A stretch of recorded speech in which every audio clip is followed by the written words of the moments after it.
when you look at these mountains, this is one of the things that stops the Muslims. It's really hard to cross these when you're walking. Those mountains were 20 minutes away from this city, and this city is Salzburg.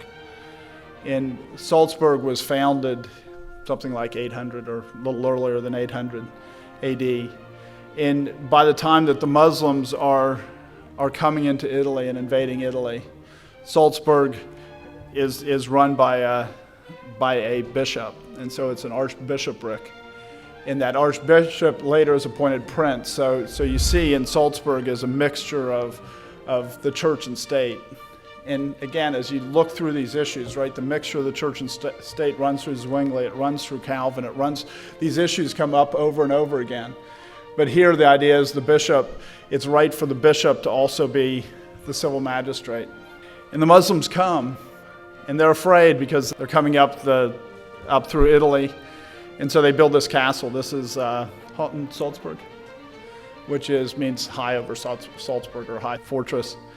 And so this castle that you see there, that's still in very good shape, most of the works were done because in the middle of Austria, they were afraid that the Muslims would come and invade.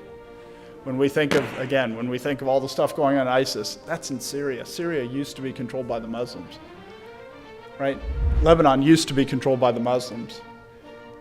Vienna was sieged by the Muslims. Hungary used to be controlled by the Muslims.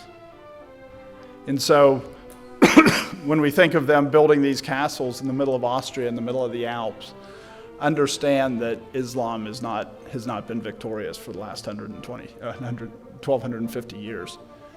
Most of that time it's been on the rollback, even though it's on the advance now. And it's always advancing in some places and decreasing in other places. But in Europe, it's been on the decrease. And now, obviously, they're not doing it through war, they're doing it through population. Thanks for watching. If you enjoyed this video, please subscribe and share it with your friends. You can also visit www.discerninghistory.com for more videos and other resources.